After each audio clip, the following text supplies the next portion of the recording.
Welcome to the Aquarius podcast. On Saturday, April 12th, we're having a full moon in Libra. This full moon is gracing the sky, bringing a vibrant energy as the radiant sun in Aries stands in direct opposition to the luminous moon in Libra. Let's go over the placements for that day before we get into the spiritual implications of this transit. The sun is in Aries, the moon is in Libra, or Mercury is in Pisces, Venus in Pisces, Mars still in Cancer, however, no longer retrograde. Jupiter is in Gemini, Saturn is in Pisces, Uranus is in Taurus, Neptune is in Aries at 0 degrees. So it's going to be a very exciting day in terms of being able to make your dreams come true. Pluto in Aquarius, our collective north node is still in Pisces, retrograde. Our Lilith just entered the sign of Scorpio, so we're going to be dealing with a lot of shedding of skin. That process has not ended. This full moon, in fact, is happening within the eclipse portal, making that process feel even more enhanced now that Lilith specifically is in Scorpio. Our Chiron is also in Aries. It's important to note that our Sun is aligned with our Chiron in Aries and our Neptune in Aries. This full moon is bringing with it powerful energy to cleanse blockages that are in us so that we give ourselves a chance to manifest our dreams. This moment marks a significant point of culmination where our desires and our intentions, rooted from the previous new moon, will begin to blossom into reality. A full moon is when we get to see the harvest from the seed that we planted. If we like the harvest, we get to do more of it. If we do not like the harvest, we get to learn what we did wrong so we can tweak our process at the new moon cycle. Prepare for a surge of emotions.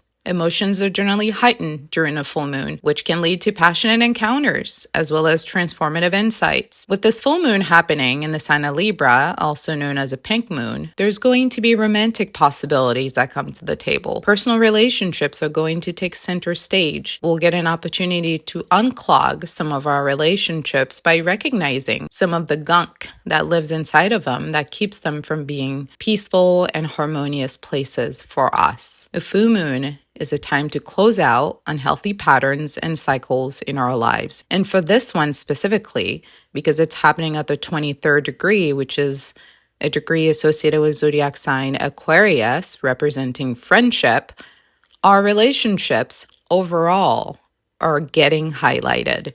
So that would be our business relationships, our friendships, as well as our romantic relationships. At the heart of this full moon's energy lies the Aries-Libra axis. It's a dynamic interplay between the concept of the self and others. Aries, the fiery and courageous warrior of the zodiac, embodies self-confidence, self-assertion, drive, and the unapologetic pursuit of personal goals. In contrast, Libra, the harmonious and diplomatic sign, sister to Aries, is all about balance, compromise, and nurturing relationships, sometimes even at the risk of abandoning the self.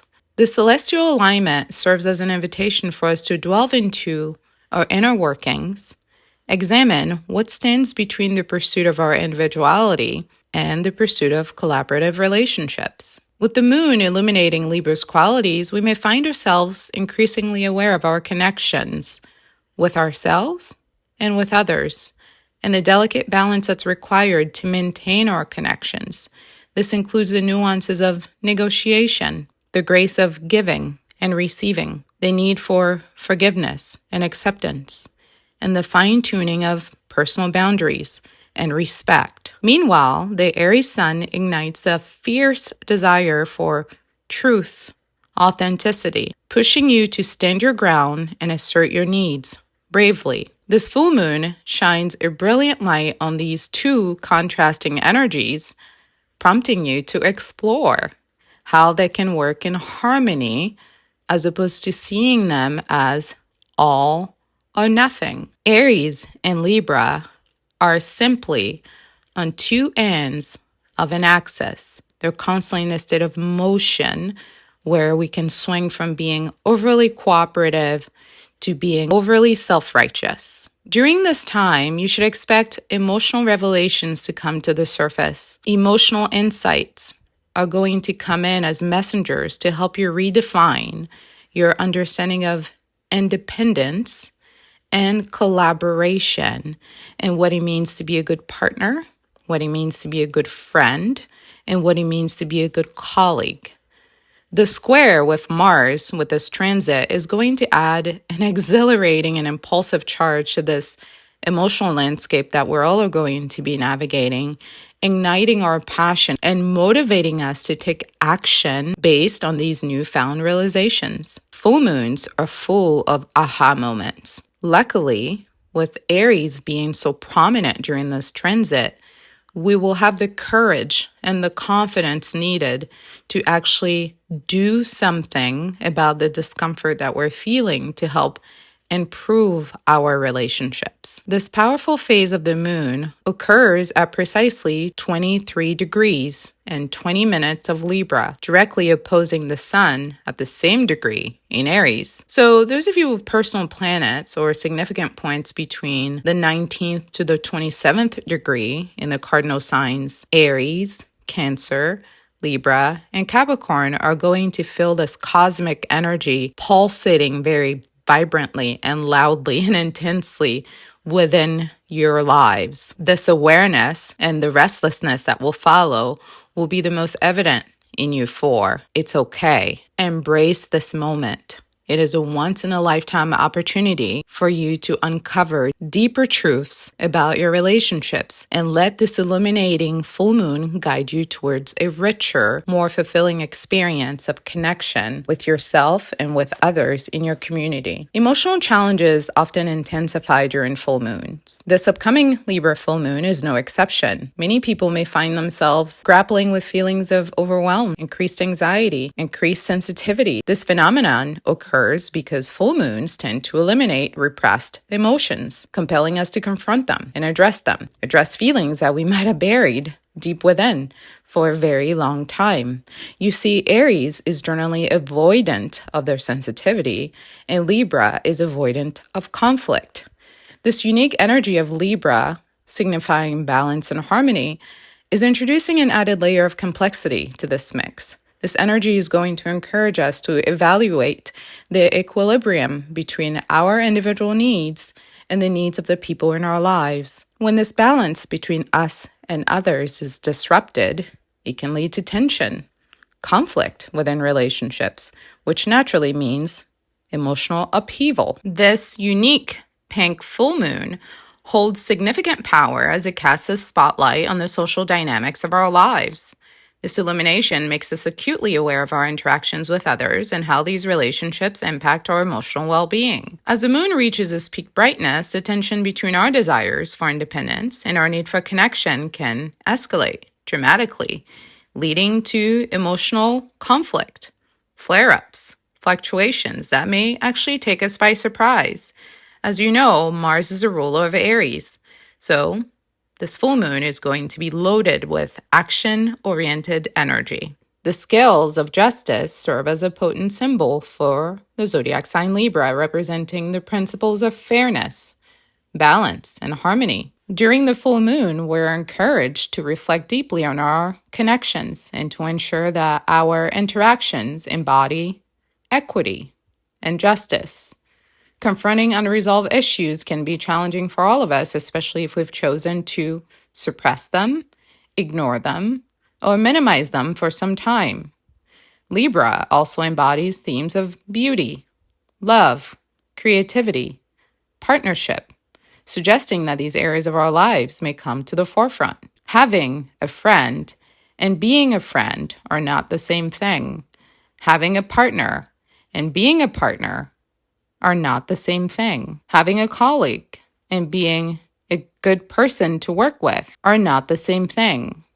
The latter require action, communication, behavior, emotional expression that is consistent with togetherness. Whether we're examining a romantic relationship, a close friendship, or even relationship with our family members or people at work, the influence of this Libra full moon has the potential to either foster deeper connections or exacerbate connections that are already fragile. Our emotional intelligence will undergo scrutiny during this time, urging us to navigate our feelings with compassion and understanding. As we make our way through the complexity brought on by the Libra Full Moon, it's paramount to remember that healthy relationships take effort from both parties. It's crucial to be receptive, willing to listen, and able to take accountability. It's important to be open to compromise, forging common grounds with those around us. A relationship is not a place where we go to get all of our needs met. That is about our inner work. A relationship is a place we come to collaborate. We go there to get some of our needs met, as well as provide needs to others. This full moon offers a valuable opportunity to mend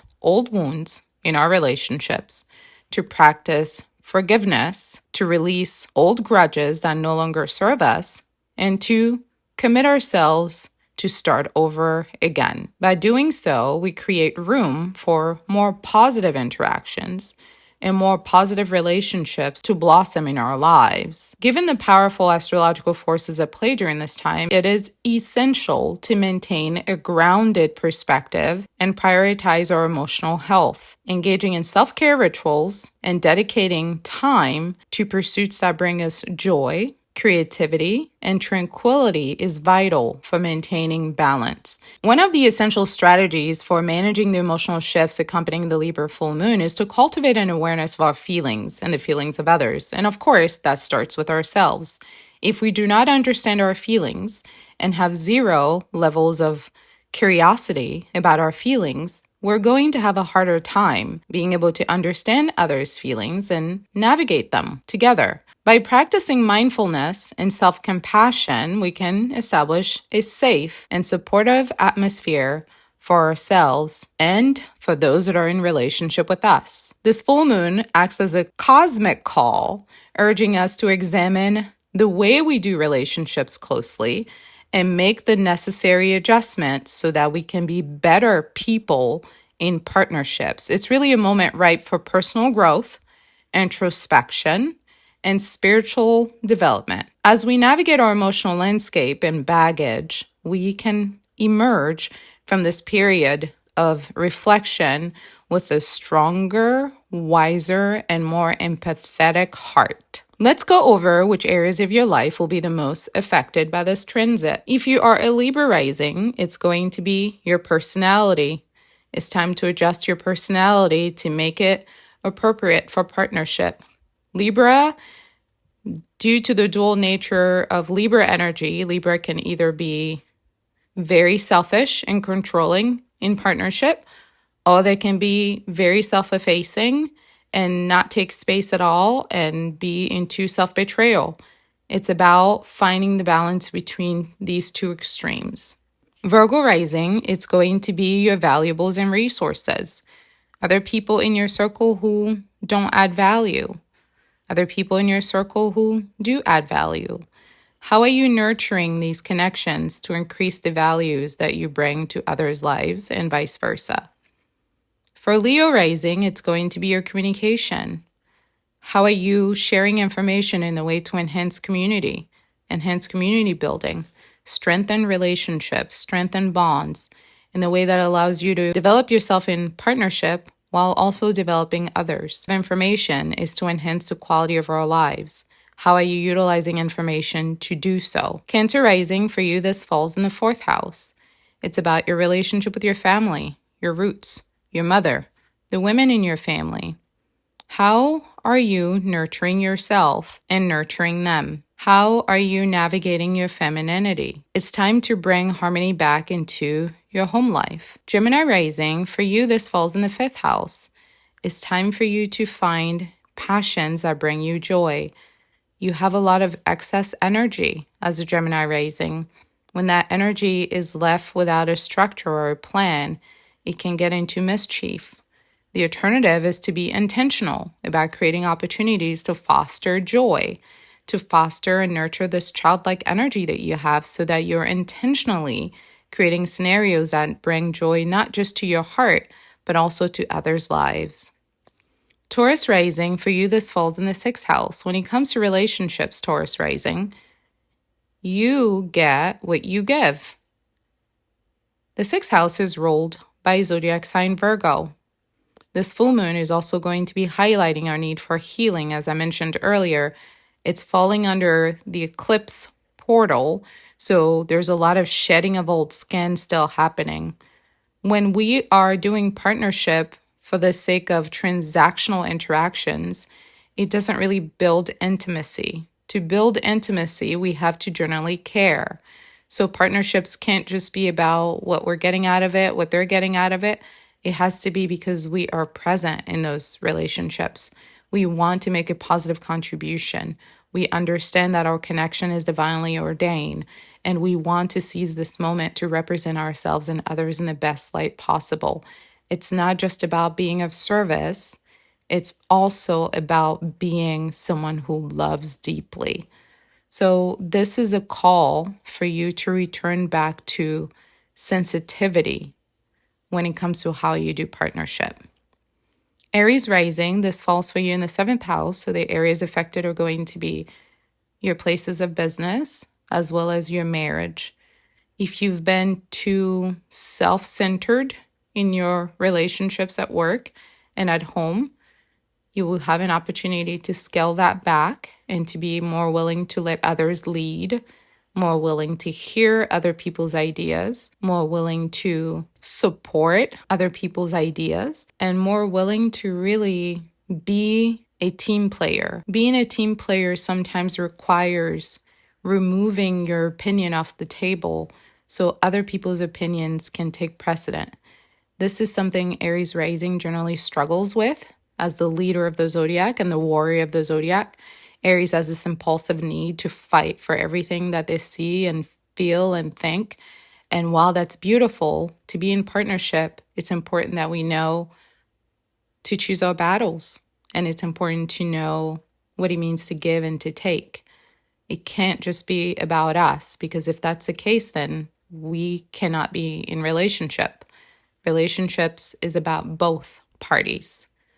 Pisces rising, for you, this falls in the 8th house. So you're having the biggest transition out of everybody because the 8th house rules our assets, shared assets, money that people have entrusted onto us. It also rules our spiritual development or spiritual growth. Pisces is going through a huge transition right now. And with Lilith being in Scorpio, Pisces rising, you're being called to examine your emotional maturity and how this is affecting your relationship. What sort of control do you have over your sensitivity, over your feelings, and how are you managing those so that your relationship with others are not poorly impacted? A Pisces rising that is emotionally wounded but not taking responsibility for their healing will hurt others, either knowingly or unknowingly. It's time for you to wake up to the reality of how you do relationships. And if you haven't been doing them in a way that is equitable and fair due to your own emotional issues, then you know that it's time to step back into the Aries energy of owning your life and owning your health and prioritizing that, prioritizing dealing with the trauma so that you're not recreating traumatic experiences with others. Aquarius rising, for you, this falls in the 9th house. Given how much Aries energy there is during this transit, you're going to feel restless. You're going to feel a lot more impulsive than usual. With Uranus, there is an eclectic energy to you that is going to want to react and to act. You're being called to be wise. How can you develop more wisdom in your relationships? How can you develop more exploration in your relationships without necessarily reacting off of impulse? How can you take the information that you gather during this full moon back to the lab and examine it in terms of how you do relationships so that you're not continuously repeating old cycles? Aquarius rising, you're being called to be a lot more open-minded with connections. You're being called to be a lot more free-spirited with connections and to be a lot more curious about other people's perspectives in how you do connections, okay? Moving on to Capricorn rising, for you, this falls in your 10th house, so your public image is going to be under scrutiny. So that will be your work life. It's time for you to bring more sensitivity to your work life with regards to how you deal with yourself.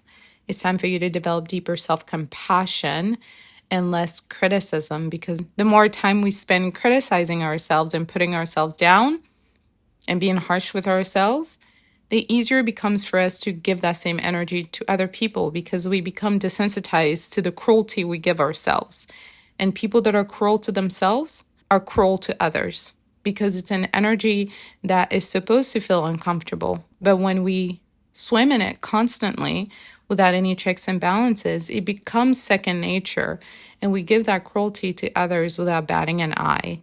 So it's time for you to get back to nurturing yourself, to be more sensitive towards yourself, so you can also be more sensitive towards others. Sagittarius rising for you, this falls in the 11th house, which is the house of Aquarius. It's time for you to examine your friendships. Some people do friendships to get things from others. They make friends based on what others can do for them, and their whole social network is about resources that they can get from others. The issue with that for you, Sagittarius rising, is that you're very energetically abundant. So when you don't set boundaries with yourself and with others, you're bound to get used in a relationship. And this is traditionally your story.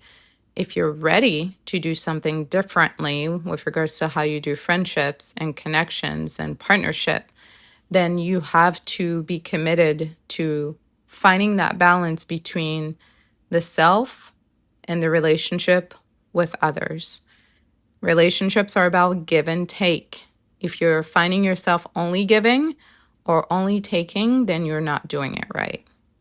And lastly, Scorpio rising, this falls for you in the 12th house. It's time for some deep self-examination about your shadows, your trauma, your lack of self-love and self-compassion, and how that feeds into your relationship with others. It's time to address your emotionally avoidant nature. It's time to address how your emotionally suppressive state and avoidant nature keeps you from really connecting with others in a genuine and deep kind of way. Scorpio rising, you have so much emotional depth, but oftentimes because of the trauma that you've suffered, you find that it's a lot easier for you to hide all of that intensity as opposed to sharing it. While I understand wanting to manage your energy, what I'm being called to have you examine is how much of that energy are you drowning, meaning are you suppressing, which really eats away at your authenticity, which then makes it harder for you to have genuine connections, because connections become a place of performative action as opposed to being a place of raw, unfiltered truth rooted in love. And this is what Scorpio is really good at. Those of us who love you know that your energy is loud and chaotic. We don't expect you to be anything other than who you are. Those who don't love you obviously don't matter. So there's no need for you to become someone else in order to please other people who don't care about you. And while you know that, the problem is you sometimes take the hurt ways that you've been treated in relationships with those that you later found out didn't care about you and bring that energy to those who actually do care about you. And that's when we run into problems. Relationships are not about defense. They're not about war. They're not about competition. They're about sharing in peace, love, openness, and truth. So if you have not been a very loving person in your relationship, or if you've been giving too much love in your relationships and not holding others accountable to return the same love that you give to them back to you, this is going to be a beautiful time for you to examine that and reset those skills. The Libra Full Moon opens a door to a spectrum of challenges and opportunities, presenting us with the chance to harness this influential energy for positive change. By remaining open, honest, and authentic, as Aquarius requires of us in our interactions with others, we can cultivate deeper, more meaningful relationships while also enhancing our connection to ourselves. Friendships, family relationships, work relationships, romantic relationships are not about how long you've known someone. They're about how yummy, how scrumptious, how healthy, how deeply intimate the connection actually is. Partnership is about intimacy. This full moon serves as a poignant reminder that we are all interconnected. The journeys of each individual affect the journeys of others. When we refuse to heal our trauma, we have no other choice but to act out of it and pass it on to other unsuspecting souls. Moving forward, it is imperative that we prioritize loving ourselves, healing ourselves, being kind to ourselves, develop a deeper understanding of ourselves, and agree to collectively strive to create a world that is more just, more beautiful, and more compassionate. In summary, the key messages for this full moon revolve around the themes of balance, give and take in relationships without betraying ourselves. It's also about increasing our emotional awareness. By focusing on our emotional well-being and remaining authentic, we can navigate the challenges of this Libra full moon and emerge from it a more resilient and enlightened soul on the other side. What do you think about this full moon transit? Thank you for listening to the Aquarius podcast. I look forward to catching up with you on the next lunar transit. Happy full moon in Libra. You can book your astrology reading at intuitivehealing.com. You can also watch videos at Intuitive Healing here on YouTube for Astrology 101 content. Listen to the Aquarius podcast on Spotify, as well as here on YouTube for your horoscope. If you're interested in astrology and love connections, you can visit at Styled Under Libra. And of course, for health and wellness and holistic healing, visit at Styled Under Virgo for all of your astrology content. Thanks so much for watching.